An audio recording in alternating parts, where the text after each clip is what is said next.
नमस्कार, आप देख रहे हैं टॉप एजेंडा। मैं हूं आपके साथ उन्नति भटनागर। बुलेटिन की शुरुआत बड़ी और महत्वपूर्ण खबर के साथ। सीएम योगी आदित्यनाथ ने बड़ी बैठक बुलाई है। सीएम आवास पर अहम बैठक है, जहां शाम 5 बजे ये अहम बैठक होगी और इस बैठक में कई मंत्री शामिल होंगे। निकाय चुनाव को लेकर रणनीति बनाई जाएगी।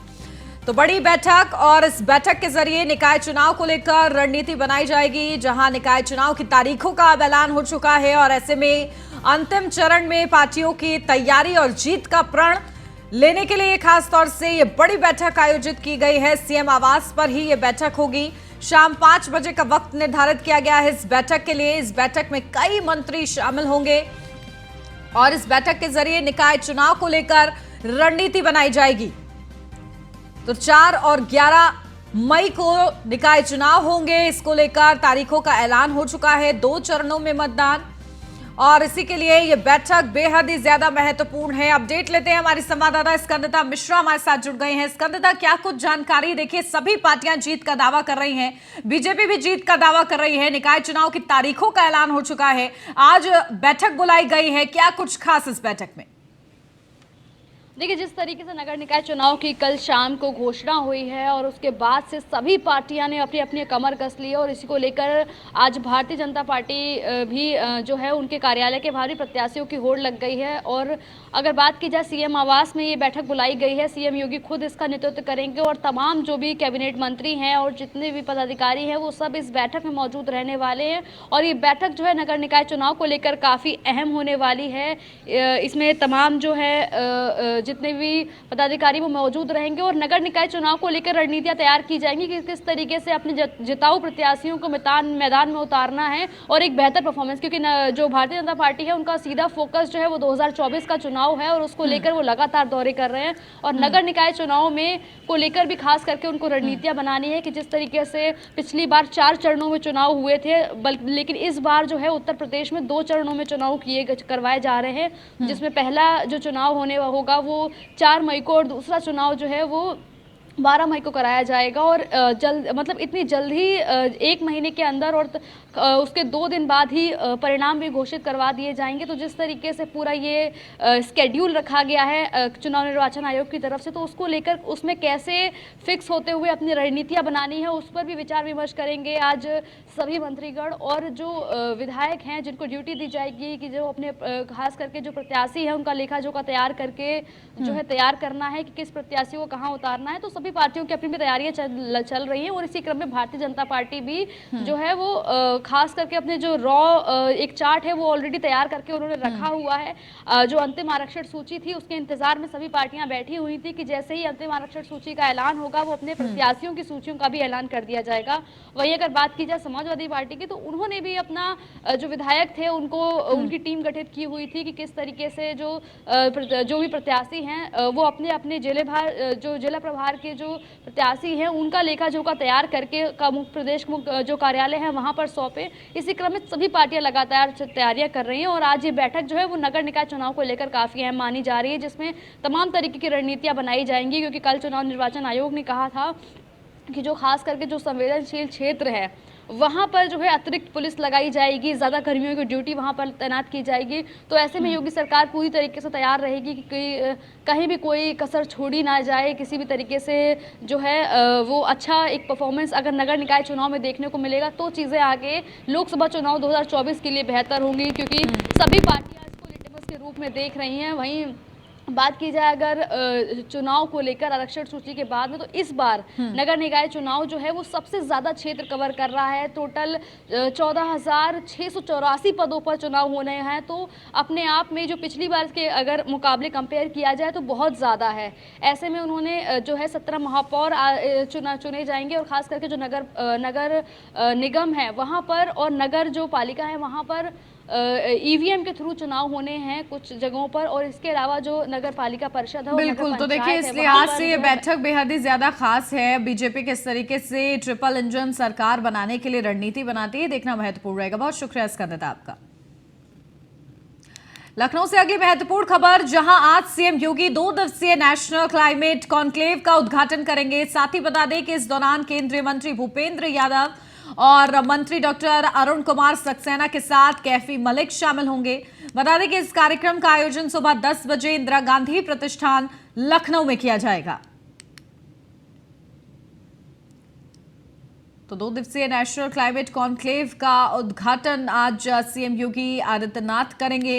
इसके लिए विशेष तैयारियां हो गई हैं। इंदिरा गांधी प्रतिष्ठान लखनऊ में ये किया जाएगा और सुबह 10 बजे का वक्त बताया जा रहा है। इस कार्यक्रम को लेकर मुकर्रर किया गया है ये समय, जहां 2 दिवसीय ये नेशनल क्लाइमेट कॉन्क्लेव चलने वाला है और इसी का उद्घाटन सीएम योगी आदित्यनाथ की तरफ से किया जाना है।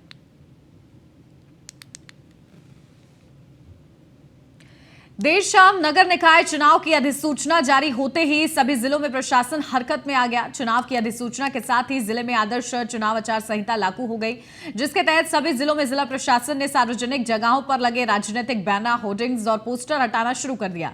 दरअसल आज देर शाम चुनाव आयोग ने उत्तर प्रदेश के नगर निकाय चुनाव की अधिसूचना जारी कर दी है। उत्तर प्रदेश में 2 चरणों में नगर निकाय चुनाव होने हैं। आदर्श चुनाव आचार संहिता के अनुपालन को लेकर प्रशासनिक और पुलिस अधिकारी मुस्तैद दिखाई पड़े। 8 जगह से तस्वीरें भी आपको दिखा रहे हैं। अमेठी, अमरोहा, बागपत, बिजनौर, लखनऊ और मेरठ से ये खबरें सामने आई हैं। बलिया से, महाराजगंज से ये तस्वीरें हैं, जहां पुलिस विभाग शहर में लगे सियासी पार्टियों और नेताओं के बैनर, होर्डिंग उतरवाते दिखाई दिए हैं। फिलहाल आचार संहिता को लेकर प्रशासन पूरी तरीके से अलर्ट मोड में नजर आया है। अपडेट लेते हैं, हमारे संवाददाता स्कंदिता मिश्रा हमारे साथ जुड़ गए हैं। स्कंदिता, देखिए किस तरीके से आचार संहिता लागू होते ही प्रशासन जो है पूरी तरीके से तत्पर नजर आ रहा है और उसी के तहत कार्य किए जा रहे हैं, क्या जानकारी? देखिए, जैसे ही नगर निकाय चुनाव का कल ऐलान हुआ है और ऐलान होने के बाद में जैसे ही चुनाव निर्वाचन आयुक्त ने प्रेस कॉन्फ्रेंस की और उन्होंने जो दिशा निर्देश जारी किए हैं आचार संहिता को लेकर और जो पूरा स्केड्यूल रिलीज़ किया है, उसके बाद से पुलिस प्रशासन और सभी लोग हरकत में आ गए हैं। खास करके बात की जाए, नगर निगम की गाड़ियाँ जो है उनको ड्यूटी पर लगाया हुआ है। जितने भी प्रत्याशियों ने अपने होर्डिंग बैनर लगा रखे थे उन सबको उतरवा के इकट्ठा करके और नगर निगम की गाड़ियों में रखवा कर उन सबको जब्त कराया जा रहा है और इसको लेकर कार्रवाई शुरू हो गई है। और खास करके अगर लखनऊ की बात की जाए तो लखनऊ के वो मुख्य इलाके, वो मुख्य चौराहे जहाँ से शायद सबकी नज़र पड़ती है, वहाँ पर कोई भी होर्डिंग ना रहे, तो उसको लेकर लगातार एक्टिव कल रात से ही देखने को मिल रहा है पुलिस प्रशासन। चाहे वो वीवीआईपी गेस्ट हाउस के बाहर हो, मुख्यमंत्री आवास के बाहर या फिर ये सपा बसपा कार्यालय के बाहर हो, बीजेपी कार्यालय के बाहर के सारे होर्डिंग्स को निकाल कर जो भी प्रत्याशियों ने लगा रखे थे, किसी भी तरीके का जो प्रचार प्रसार है वो ना हो, उसको लेकर जितने भी होर्डिंग्स हैं सबको ले जाया जा रहा है। इसी को लेकर इसी क्रम में 2 से लेकर 3 जो टीमें हैं वो गठित करी गई हैं अलग अलग जोन में। आपको बता दें, सभी जोनों में 2 या टीम ऐसी बनाई गई हैं जो लगातार जो मुख्य चौराहे हैं, गली मोहल्ले हैं, वहां पर घूम कर किसी भी तरीके से आचार संहिता का उल्लंघन ना हो, उसको लेकर लगातार वो एक्टिव रहेंगी, नज़र रखेंगी कि कहीं किसी तरीके की कोई आचार संहिता का उल्लंघन करता हुआ दिखता है तो उसके खिलाफ क्या कुछ कार्रवाई की जाए या उनके जो होर्डिंग बैनर्स हैं उन सबको इकट्ठा करके नगर निगम की गाड़ी में रखवा के और वापस ले जाया जाए। तो ये सभी जो है नगर निगम की टीमें जो हैं वो इन सब में उनकी ड्यूटी लगाई हुई है कि किसी भी तरीके की ऐसी कोई घटना ना हो। और पुलिस प्रशासन भी काफ़ी ज़्यादा एक्टिव नज़र आ रहा है और लखनऊ के सभी चौक चौराहों से कल रात को ही पोस्टर बैनर हटा दिए गए हैं। इसके अलावा आज भी जो अंदर गली मोहल्ले में जो चीज़ें हैं, जो पार्षद वगैरह लोग हैं जिन्होंने अपने वार्डों में लगाए हुए थे, जहां वो अपनी उम्मीदवारी पक्की करके बैठे थे कि उनको टिकट मिलेगा। हालांकि अभी तक सूची जारी नहीं हुई है किसी भी पार्टी की तरफ से, चाहे वो भारतीय जनता पार्टी हो, सपा हो, बसपा हो, कांग्रेस हो, लेकिन सभी लोग जो कहीं हद तक अपनी उम्मीद लगाए बैठे थे, क्योंकि नगर निकाय चुनाव का पहले भी एक बार ऐलान हुआ था कि जल्द ही चुनाव कराए जाएंगे, तो जिन्होंने भी अपने होर्डिंग बैनर तैयार किए हुए थे उन्होंने बिल्कुल, तो कुल मिलाकर प्रशासनिक अमला पूरी तरीके से तैयार नजर आ रहा है। ठीक है स्कंदिता, बने रहिए हमारे साथ। रामजी शर्मा हमारे साथ जुड़ गए कानपुर से, हमारे संवाददाता। राम जी, कानपुर में किस तरीके से प्रशासनिक अमला तैयार है? आचार संहिता लागू हो चुकी है, होर्डिंग्स वगैरह हटाए गए हैं क्योंकि कल ही तारीखों का ऐलान कर दिया गया है और कल से ही आचार संहिता लागू हो गई है।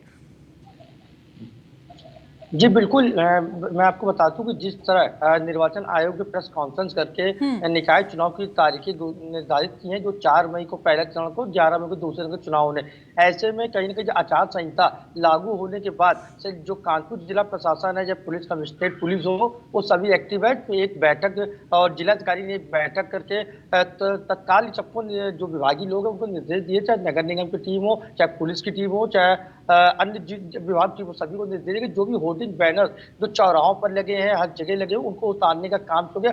तो देर रात से ही होर्डिंग बैनर हटाने का काम किया गया, जिससे कि जो आचार संहिता है उसका उल्लंघन न हो सके और जो होर्डिंगों को समय तो उतारा जा सके। इसको लेकर जिला प्रशासन ने कमर कस ली। नगर निगम की टीमें जेसीबी जहां पर ऊंचाइयों पर बैनर्स लगे हैं, होर्डिंग लगी है, राजनीतिक पार्टियों के लगे हुए, उन सभी होर्डिंग बैनर्स को हटाने का काम देर रात से शुरू हो गया था। आज जो उन जगहों पर जो नगर निगम अधिकारी जाएंगे जहां पर कंजेस्टेड जो सकरी गलियां है, वहां पर जो होर्डिंग बैनर्स लगे हुए, क्योंकि जो भी त्योहार निकले, चाहे वो आगामी ईद का त्योहार हो या उसके पहले होली का त्योहार जो निकल गया, सभी राजनीतिक दलों ने कानपुर वासियों को बधाइयों को देते हुए तमाम तरीके के होर्डिंग बैनर्स लगाए थे। उन होर्डिंग बैनरों को हटाने का काम शुरू कर दिया। साथ ही जिला प्रशासन की तरफ से अब वह सूची भी तैयार की जा रही है। जो कल निर्वाचन आयोग ने जब प्रेस कॉन्फ्रेंस की थी, साफ तौर पर जिलाधिकारी जो थे, जिले के जो अधिकारी थे, उनको निर्देशित किया था कि उन सभी वार्डों को, उन सभी बूथों की सूची तैयार के जो संवेदनशील है, अति संवेदनशील है, उस सूची के आधार पर वहां पर सुरक्षा व्यवस्था के जो इंतजाम किए जाने, जहां पर फोर्स तैनात की जाएगी। अब फिलहाल तो उसको लेकर सूची मांगी जा रही है, क्योंकि निर्वाचन आयोग ने कहा कि यूपी पुलिस से ही फिलहाल भी चुनाव कराया जाएगा। यदि जरूरत पड़ती तो पैरामिलिट्री फोर्स या केंद्रीय सुरक्षा बल की मदद ली जाएगी, जिससे कि चुनाव दौरान किसी भी तरह की कोई व्यवस्था तो शांतिपूर्ण तरीके से निकाय चुनाव संपन्न हो, इसको लेकर तमाम तैयारियों में प्रशासनिक अमला जुटा हुआ है। ठीक है स्कंदिता, बहुत शुक्रिया आपका। राम जी, आप बने रहिए हमारे साथ। कानपुर से अब खबर निकाय चुनाव को लेकर एक्शन में बीजेपी। कानपुर दौरे पर बीजेपी प्रदेश अध्यक्ष भूपेंद्र चौधरी 11 बजे क्षेत्रीय कार्यालय पहुंचेंगे। भूपेंद्र चौधरी पार्टी पदाधिकारियों के साथ बैठक करेंगे, कार्यकर्ताओं को जीत का मंत्र भी देंगे। तो निकाय चुनाव को लेकर एक्शन में बीजेपी। कानपुर दौरे पर बीजेपी प्रदेश अध्यक्ष, खास दौरा है भूपेंद्र चौधरी का। 11 बजे क्षेत्रीय कार्यालय पहुंचेंगे भूपेंद्र चौधरी और इस दौरान वो पार्टी पदाधिकारियों के साथ बैठक करेंगे, कार्यकर्ताओं को जीत का मंत्र भी सौंपेंगे। तो आज ये खास दौरा भूपेंद्र चौधरी जो कि प्रदेश अध्यक्ष हैं और वो अपनी भूमिका निभाते नजर आएंगे प्रदेश अध्यक्ष होने के नाते। राम जी हमारे संवाददाता बने हुए, सीधा उन्हीं का रुख करते हैं। राम जी, क्या कुछ जानकारी? देखिए प्रदेश अध्यक्ष का खास दौरा है, पदाधिकारियों के साथ उनकी बैठक भी निर्धारित है। क्या बड़ा मूल मंत्र आज वो सौंपेंगे, क्या कुछ उनके विशेष कार्यक्रम? जी बिल्कुल, देखिए निकाय चुनाव की तिथियां घोषित होने के बाद से कहीं ना कहीं सभी तरह की जो राजनीतिक पार्टियां हैं वो अपने अपने प्रत्याशियों को या अपने पार्टी कार्यकर्ताओं को लगातार बूथ स्तर बैठक करने और जो वोटर उनको रिझाने के प्रयास में लग गए। कानपुर में 110 वार्ड है कि उसमें से 65-70 वार्डों में बीजेपी के पार्षद हैं। ऐसे में कहीं ना कहीं जो 110 वार्ड है वहां पर बीजेपी पूरा परचम लहराना चाहती है। ऐसे में आज जो बीजेपी के अध्यक्ष भूपेंद्र चौधरी वो कानपुर दौरे पर आ रहे हैं। क्षेत्रीय कार्यालय किदवई नगर, वहां पर बैठक करेंगे। पार्टी के जो कार्यकर्ता हैं, वरिष्ठ लोग हैं और जो जमीनी स्तर पर लड़ाई लड़ते, जमीनी स्तर पर वोटों रिझाने काम करते, उन सभी को उस बैठक में शामिल किया जाएगा और वहां पर दिशा निर्देश दिए जाएंगे किस तरह निकाय चुनाव की रणनीति बनाई जाएगी, किस तरह निकाय चुनाव के दौरान वोटों रिझाया जाए। क्योंकि सबसे अहम बात है जो कानपुर का वोटर है ओबीसी का या फिर एससी, उन पर ज्यादा फोकस भारतीय जनता पार्टी कर रही है। क्योंकि इस बार कहीं ना निकाय चुनाव जो सेमीफाइनल के देखा जा रहा है, लेकिन कहीं ना कहीं फाइनल जो 2024 का उसको लेकर के कानपुर के जो निकाय चुनाव होने हैं जिसकी अधिसूचना जारी हो गई है।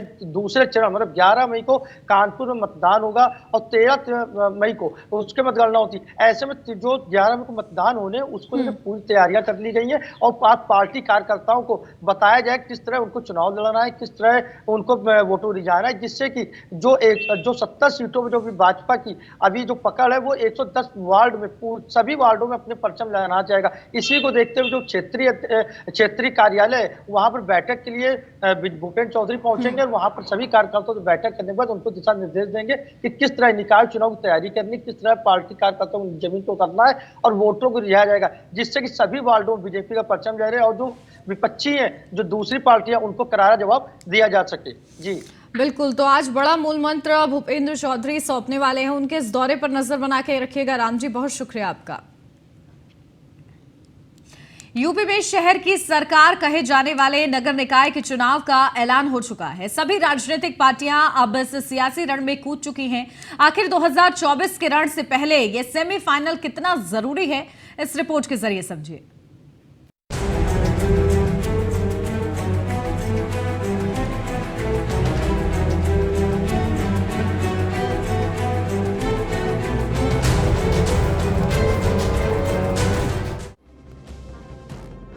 देश के सबसे बड़े सूबे उत्तर प्रदेश में निकाय चुनाव की तारीखों का ऐलान हो गया है। 2 चरणों में होने वाले चुनावों में 4 मई को पहले और 11 मई को दूसरे चरण में उम्मीदवारों की किस्मत का फैसला होगा और नतीजे 13 मई को आएंगे। सभी राजनीतिक दलों ने जीत का परचम लहराने के लिए पहले से ही जोर लगा रखा है। खासकर बात करें तो मेयर पदों की, तो वहां हर दल अधिक से अधिक सीटों पर कब्जा करने की रणनीति बनाई जा रही है। वहीं बीजेपी पिछली बार से और अच्छा प्रदर्शन करने का दावा और कोशिश कर रही है। साल 2017 में हुए निकाय चुनावों में राज्य की कुल 16 नगर निगम की सीटों में से बीजेपी ने 14 सीटों पर जीत दर्ज की थी, जबकि 2 सीटें मायावती की पार्टी बीएसपी के खाते में गई थी। कार्यकर्ता के नाते मैं नगर निकाय के चुनाव के ऐलान का स्वागत करता हूं। भारतीय जनता पार्टी चुनाव के लिए बहुत पहले से तैयार थी और हमारी लगातार तैयारी बूथ नहीं मतदाता स्तर तक है और मतदाता भी भारतीय जनता पार्टी को पसंद करता है। इससे लगातार कोई भी चुनाव हो भाजपा का कमल खिलाने का काम कर रहे हैं। विपक्ष मुद्दा विहीन है। 2023 के नगर निकाय चुनाव में लोग भाजपा को वोट दे करके भाजपा का कमल खिला करके ट्रिपल इंजन की सरकार बनाएंगे और 2024 में लोकसभा में ऐतिहासिक विजय दिला करके फिर से माननीय नरेंद्र मोदी जी को देश का प्रधानमंत्री बनाएंगे। भारतीय जनता पार्टी चुनाव के लिए हर समय तैयार थी। इसके साथ ही पिछली बार 1300 में से 597 पार्षद बीजेपी के थे, वहीं 198 नगर पालिकाओं में से 70 और 438 नगर पंचायतों में से 100 में बीजेपी की जीत हुई थी। कांग्रेस सिर्फ 9 नगर पालिका और 17 नगर पंचायत जीत सकी थी।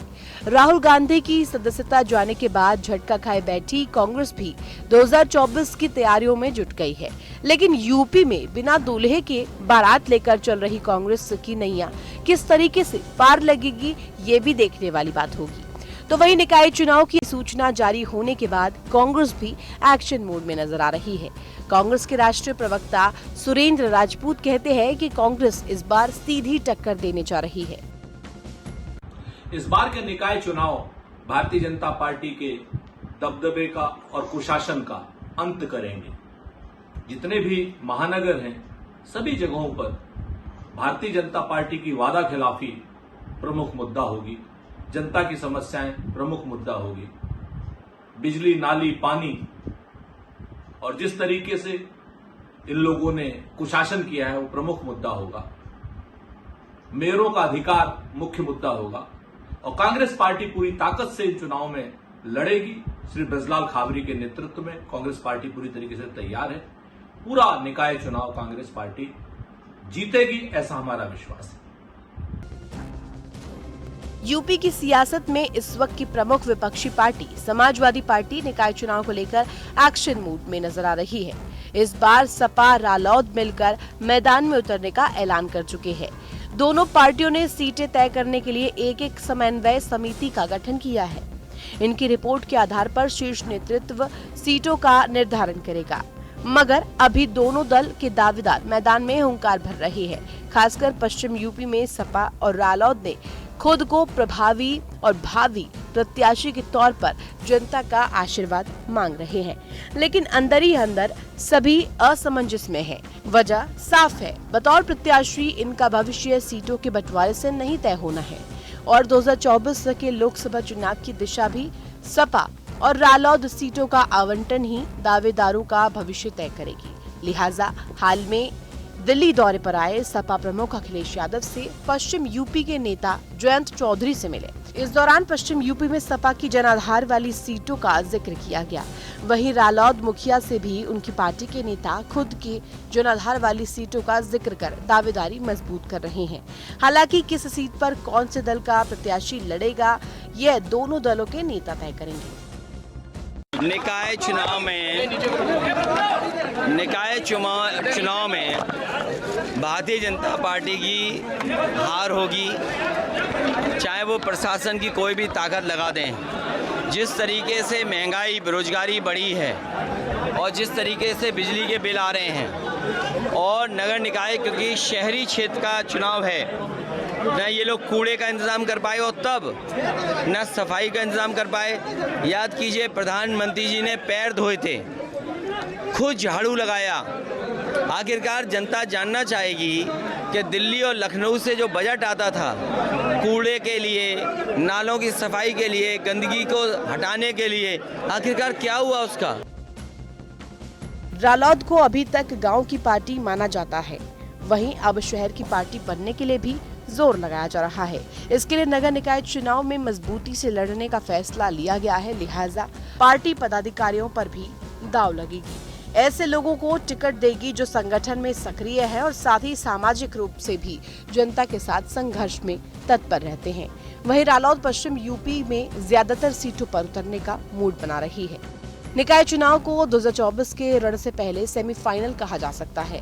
वो कहते हैं ना कि केंद्र की सरकार का रास्ता यूपी से होकर गुजरता है और ठीक लोकसभा चुनाव से पहले होने जा रहे निकाय चुनाव ये तय करेंगे कि आखिर प्रदेश की राजनीति किस ओर रुख अपनाती हुई नजर आ रही है। दिल्ली से अब खबर उमेश पाल हत्याकांड से जुड़ी हुई। दिल्ली पुलिस ने किया है 3 लोगों को गिरफ्तार। ये बड़ी अपडेट, स्पेशल सेल की काउंटर इंटेलिजेंस ने गिरफ्तार किया है। अतीक के बेटे असद को मदद पहुंचाने के आरोप में गिरफ्तारी हुई है। दिल्ली पुलिस ने आर्म्स एक्ट के तहत तीनों की गिरफ्तारी की है। तो ये बड़ी अपडेट, दिल्ली पुलिस ने 3 लोगों को गिरफ्तार किया है उमेश पाल हत्याकांड से जुड़े हुए, जहां अतीक के बेटे असद को मदद पहुंचाने का आरोप है और इसी के चलते ये 3 बड़ी गिरफ्तारियां हुई हैं। दिल्ली पुलिस ने आर्म्स एक्ट के तहत तीनों की गिरफ्तारी की है। तो इसके आगे की कार्रवाई जारी है। गिरफ्तारी के बाद पूछताछ की जा रही है। फिलहाल उमेश पाल हत्याकांड से जुड़ी ये बड़ी खबर आपको बता दें, जहां 3 लोगों को गिरफ्तार किया गया है। दिल्ली पुलिस की तरफ से बताया जा रहा है कि अतीक के बेटे असद को मदद पहुंचाने का आरोप इन पर है, जिसके चलते ये बड़ी कार्रवाई की गई है और गिरफ्तारी हुई है। अपडेट लेते हैं, हमारे संवाददाता पीयूष तिवारी हमारे साथ जुड़ गए हैं। पीयूष, क्या कुछ जानकारी, किस तरीके से असद को मदद पहुंचाई जिसके चलते इन तीनों की गिरफ्तारी हुई है? देखिए, अगर हम बात करें तो अतीक अहमद के बेटे असद की उमेश पाल की हत्या कांड में मदद करने वाले लोगों की गिरफ्तारी कहीं ना कहीं जो लोग जिन्होंने मदद की थी असद की, उसको कहीं ना कहीं दिल्ली में गिरफ्तार किया गया है उन आरोपियों को। और अगर हम बात करें तो करीब दो आरोपी थे जिन्होंने असद और गुलाम की मदद की थी, उन्हें शेल्टर दिया था। उनमें से दो के साथ एक और, यानी कि अन्य 3 जो आरोपी हैं उनको गिरफ्तार किया है और दिल्ली पुलिस की स्पेशल सेल ने इन आरोपियों को गिरफ्तार किया है। चूंकि बताया जा रहा है कि इन लोगों को 28 मार्च को गिरफ्तार कर लिया गया था। ऐसे में दोनों के पास से हथियार और कारतूस बरामद हुए थे और पूछताछ में ये भी खुलासा हुआ है कि उन्होंने असद और गुलाम को दिल्ली में शेल्टर दिया था। तो निश्चित रूप से तीनों आरोपियों को न्यायिक हिरासत में भेज दिया गया है। पुलिस पूरे मामले में कहीं ना कहीं कार्रवाई कर रही है। पूछताछ अभी भी जो इससे जुड़े हुए जो कड़ियां है निकलकर सामने आ रही है, उसको लेकर पुलिस जो है वो छानबीन बिल्कुल। अब देखिए गिरफ्तारी के बाद किस तरीके से कार्रवाई आगे बढ़ती है, देखता होगा। बहुत शुक्रिया पीयूष आपका। कानपुर से अब खबर, किदवई नगर के 40 दुकान बाजार में भीषण आग लगी है। विकराल आग के आगोश में कई दुकानें राख हुई हैं। भीषण आग से कई दुकानें जलकर पूरी तरीके से राख हुई हैं। पुलिस और दमकल ने आग पर काबू पाया है। शॉर्ट सर्किट की वजह से ये आग लगी है। बाबूपुरवा थाना क्षेत्र के किदवई नगर 40 दुकान बाजार की ये पूरी घटना बताई जा रही है। तो कानपुर में लगातार आगजनी की खबरें सामने आ रही हैं, जहां हाल ही में बांस मंडी में आग लगी और इसके बाद 40 दुकान बाजार की ये घटना सामने आई है। अपडेट लेते हैं, हमारे संवाददाता सूरज पांडे हमारे साथ जुड़ गए कानपुर से। सूरज, क्या कुछ जानकारी? देखिए, आग लगने की खबर सामने आई, लगातार कानपुर से आगजनी की खबरें सामने आ रही हैं। वजह शॉर्ट सर्किट बताई जा रही है, कई दुकानें इसके आगोश में हैं, क्या कुछ अपडेट? जी बिल्कुल, आप गर्मी का मौसम आते ही अब आग है जो है वो लगातार बढ़ रही है। ऐसे में कानपुर के बाबूपुरवा थाना के 40 दुकान की है, जहाँ पर अचानक घटना से बनी तकरीबन 1 दर्जन दुकानों में आग लगी। जैसे आग ने इतना विकराल को धारण कर लिया कि सभी दुकानें जो है वो जलने लगी। आग की लपटों को उठता देखा तो मामले की जानकारी दमकल विभाग को दी, जिसके बाद आनंद फानंद में दमकल विभाग की 2 गाड़ियां मौके पर पहुंची और कड़ी मशक्कत के बाद आग पर काबू पा लिया गया है। वहीं सबसे बड़ी आपको बात बता दें कि इस आग लगने की वजह से लाखों रुपए का जो माल था वो दुकानदारों का वो पूरी तरीके से जलकर खाक हो गया है। आग लगने की असली वजह की बात करें तो शॉर्ट सर्किट को बताया जा रहा है। जी बिल्कुल। तो देखिए कितने का नुकसान हुआ है, क्या अनुमान इसका?